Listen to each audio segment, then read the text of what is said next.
Alhamdulillah. Assalatu wassalamu ala ashrafil mursalin wa ala alihi wa sahbihi ajma'in. Amma ba'd.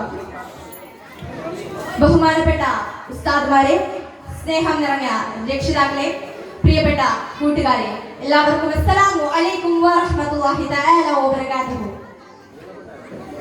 പ്രിയപ്പെട്ട സുഹൃത്തുക്കളെ, ആരാണ് മുത്തുനബി മുഹമ്മദ് മുസ്തഫ സല്ലല്ലാഹു അലൈഹി വസല്ലം? തരിശായി കിടക്കുന്ന മരുഭൂമിയിൽ കാടൻ ചിന്തകരായ അറബികളെ ഇരുട്ടിൽ നിന്ന് അകറ്റി അവരിലുണ്ടായിരുന്ന മൂഢത്തരത്തെയും ദുസ്വഭാവത്തെയും ജാഹിലിയൻ സംസ്കാരത്തെയും മാറ്റി അഖില ലോക നേതാക്കളാക്കി, വിനയത്തിന്റെ കെടാത്ത വിളക്കുകളാക്കി, സുന്ദരമായ സംസ്കാരത്തിന്റെ ഉജ്ജ്വല പ്രതീകങ്ങളാക്കി മാറ്റിയതിന്റെ മഹത്വം വിശ്വഗുരു മുഹമ്മദ് മുസ്തഫ സല്ലല്ലാഹു അലൈഹി വസല്ലം തങ്ങൾക്ക് മാത്രം അവകാശപ്പെട്ടതാണ്. ഡോക്ടർ ബർനാഡ് പറയുകയാണ്, I like Muhammad. Muhammad is ability. Muhammad was not only perfect but also sound sociality. ഞാൻ മുഹമ്മദ് സല്ലല്ലാഹു അലൈഹി വസല്ലം തങ്ങളെ ഇഷ്ടപ്പെടുന്നു. മുഹമ്മദ് സല്ലല്ലാഹു അലൈഹി വസല്ലം ഒരു പ്രവാചകൻ മാത്രമല്ല, മറിച്ച് ഒരു ശാസ്ത്രജ്ഞനും സാമൂഹിക പരിഷ്കർത്താവുമാണ്. നടക്കുന്ന മൃഗങ്ങളെയും പറക്കുന്ന പക്ഷികളെയും നീന്തുന്ന മത്സ്യങ്ങളെയും ഇഴയുന്ന ജന്തുക്കളെയും വർഗവർണ്ണ ജാതി വ്യത്യാസങ്ങളാക്കി തർക്കിച്ചിരുന്ന ലോക ജനതയെ ഏകോദര സഹോദരങ്ങളാക്കി മാറ്റി കർത്തവനേക്കാൾ വെളുത്തവനോ അനർബിയേക്കാൾ അറബിക്കോ സ്ഥാനം കൽപ്പിക്കാതെ ഹൃദയശുദ്ധി കൊണ്ട് സൃഷ്ടാവിലേക്ക് അടുക്കുന്നവന് പദവി നൽകി ബഹുമാനിച്ച കാരുണ്യത്തിന്റെ ഹസ്തവുമായി വിമോചനത്തിന്റെ പാത തെളിയിച്ചു കൊടുത്ത ഹബീബുനാ മുഹമ്മദ് മുസ്തഫ സല്ലല്ലാഹു അലൈഹി വസല്ലം ആജ്വാലിനും സമ്പത്തും സ്വർണ്ണാധിപത്യവും കിരീടവും സ്വർണ്ണവും മുത്തും മരതകവും മാണിക്യവും എല്ലാം തന്നെ കാൽക്കീഴിരിക്കവേ ചുടാത്ത മണ്ണ് കൊണ്ട് പടിപടിയാക്കിയ മൺചുവരിന്റെ വീട്ടിൽ ഈന്തപ്പനോലകൾ കൊണ്ടുള്ള കൂരയ്ക്ക് കീഴിൽ സ്വന്തം കൈകൊണ്ട് വീട്ടുപണി ചെയ്ത് ദിവസവും ചുവർ കൊണ്ട് അടിച്ചു വൃത്തിയാക്കി കീറപ്പായ വിരിച്ച് ഏസിയില്ലാതെ ഫാനില്ലാതെ മരുഭൂമിയുടെ മണ്ണിൽ ആക്കി ഉറങ്ങിയ രാജാക്കന്മാരുടെ രാജനായ ചക്രവർത്തിമാരുടെ ചക്രവർത്തിയായ ഹബീബുനാ മുഹമ്മദ് മുസ്തഫ സല്ലല്ലാഹു അലൈഹി വസല്ലം പാൽ കുടിക്കുകയും പാലിൽ കുളിക്കുകയും ചെയ്യുന്ന ഭരണാധികാരികളാണ് ലോകത്തുള്ളത്. എന്നാൽ നാല് കാര്യങ്ങളെ തെറ്റിച്ച് സ്വന്തം കൈകൊണ്ട് പാൽ കറക്കുകയും അങ്ങാടിയിൽ പോയി സാധനം വാങ്ങി സ്വന്തം കൈകൊണ്ട് തൂക്കി പിടിച്ച് വീട്ടിലേക്ക് കൊണ്ടുവരികയും വീട്ടുകാരെയും അയൽവാസികളെ സഹായിച്ച് സ്വന്തം കൈകൊണ്ട് ചെരുപ്പ് തുന്നുകയും വസ്ത്രങ്ങൾ പിടിപ്പിക്കുകയും ചെയ്യുന്ന ഒരു നേതാവ് ഈ ലോകത്തുണ്ടെങ്കിൽ അത് ഹബീബുനാ മുഹമ്മദ് മുസ്തഫ സല്ലല്ലാഹു അലൈഹി വസല്ലം തങ്ങളല്ലാതെ മറ്റാരെങ്കിലും നമുക്ക് ഇവിടെ മനസ്സിലാക്കാം. അന്നബി ഔലാദുൽ മുഅ്മിനീന മിൻ അൻഫുസിഹിം. പ്രവാചകൻ സല്ലല്ലാഹു അലൈഹി വസല്ലം തങ്ങൾ സത്യവിശ്വാസികൾക്ക് സ്വദേഹത്തെക്കാളും അടുത്ത ആളാകുന്നു. അതുകൊണ്ട് തന്നെ സ്വഹാബിമാർ തങ്ങളെ ഹൃദയം നിറഞ്ഞ് സ്നേഹിച്ചിരുന്നു. ഉഹദ് യുദ്ധം നടന്നുകൊണ്ടിരിക്കുന്ന വേളയിൽ ശത്രുക്കളുടെ ശക്തി ദുർഗങ്ങളെ വെട്ടി നിരത്തി ശക്തമായ മുന്നേറ്റം നടത്തുന്ന മുസ്ലിം നിരയെ തറപറ്റിക്കാൻ ശത്രു സൈന്യം പ്രവാചകൻ മുത്തുനബി മുഹമ്മദ് മുസ്തഫ സല്ലല്ലാഹു അലൈഹി വസല്ലം തങ്ങൾ കൊല്ലപ്പെട്ടു എന്ന വാർത്ത പരത്തുകയുണ്ടായി. ഇത് കേട്ട് വേദനയുടെ യുദ്ധഭൂമിയിലേക്ക് കടന്നു വന്ന അൻസാരിയായ സ്ത്രീ വഴിമധ്യേ കാണാനിടെ സഹോദരനോട് ചോദിച്ചു, സഹോദര, എന്റെ പ്രവാചകൻ എന്ത് പറ്റി? പ്രവാചകൻ കൊല്ലപ്പെട്ടു. ആ സഹോദരൻ പറഞ്ഞു, നിന്റെ പിതാവ് ഈ ലോകത്തോട് ഇവിടെ വന്നിരിക്കുന്നു. ആ അൻസാരിയ സ്ത്രീ പറഞ്ഞു, ഞാൻ എന്റെ പിതാവിനെ പറ്റി ചോദിച്ചില്ല, എന്റെ പ്രവാചകൻ എന്ത് പറ്റി? പ്രവാചകൻ കൊല്ലപ്പെട്ടു.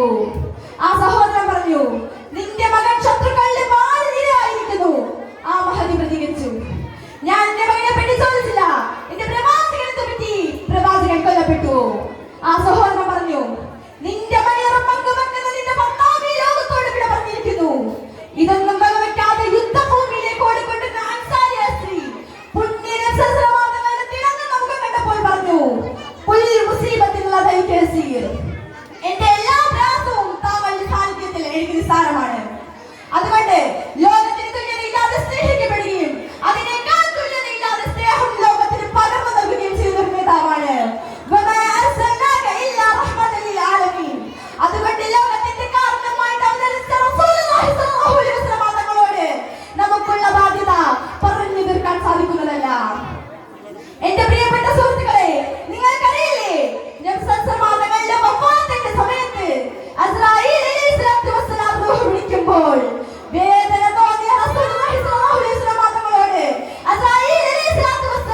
എന്റെ പ്രിയപ്പെട്ട സുഹൃത്തുക്കളെ, നമ്മുടെ രാഷ്ട്രപിതാവ് മഹാത്മജി പ്രവാചകൻ സല്ലല്ലാഹു അലൈഹി വസല്ലം തങ്ങളെ കുറിച്ച് പറയുകയാണ്. Hazrat Muhammad was a great prophet. He was brave and feared no man but God alone. He was never forced to say one thing and do another. He acted as he felt. The prophet was a factor. He could have commanded well, and if he so deserved, I shed tears when I read of the rebellions of his family and companions suffered wonderfully. ഹസ്രത്ത് മുഹമ്മദ് മഹാനായ പ്രവാചകനായിരുന്നു. അദ്ദേഹം ധൈര്യശാലിയും ദൈവത്തെ മാത്രം ഭയക്കുന്നവനുമാണ്. പറയുന്നത് പോലെ പ്രവർത്തിച്ചിട്ടുള്ള ഒരു മഹത് വ്യക്തിയാണ് മുഹമ്മദ്. ഏത് കാര്യവും അവധാനപൂർവ്വം ചിന്തിച്ച് പ്രവർത്തിക്കുക അദ്ദേഹത്തിന്റെ ആളുടെ വിശേഷണമായിരുന്നു. പ്രവാചകൻ ഒരു ഫക്കീറായിരുന്നു. വേണമെങ്കിൽ ഇഷ്ടാനുസരണം ധനം സമ്പാദിക്കാൻ അദ്ദേഹത്തിന് അവസരം ലഭിച്ചിരുന്നു. എന്നാൽ കൂടിയും തങ്ങളും കുടുംബവും അനുജന്മാരും അനുഭവിച്ചിരുന്ന യാത്രപൂർണമായ ജീവിതത്തെ കുറിച്ച് വായിക്കുമ്പോൾ കണ്ണുനീർ അണപൊട്ടി ഒഴുകും. മനുഷ്യരാശിയോട് സഹതാപവും സദാ ദൈവത്തെ മാത്രം ദൃഷ്ടി ഉറപ്പിച്ച് ദൈവത്തെ മാത്രം അനുസരിക്കുന്ന ആ മഹാനുഭവനെ ഒരു സത്യാന്വേഷിയായി ഞാൻ എങ്ങനെ ആദരിക്കാതിരിക്കും? എന്റെ പ്രിയപ്പെട്ട സുഹൃത്തുക്കളെ, ആ പൊന്നാര മുത്ത് മുഹമ്മദ് മുസ്തഫ സല്ലല്ലാഹു അലൈഹി വസല്ലം തങ്ങളെ സ്നേഹിക്കുകയും അനുധാവനം ചെയ്യുകയും വേണം. അതിനാഥൻ തൗഫീഖ് നൽകുമാറാകട്ടെ. ആമീൻ യാ റബ്ബൽ ആലമീൻ. അസ്സലാമു അലൈക്കും വറഹ്മത്തുള്ളാഹി തആല വബറകാതുഹു.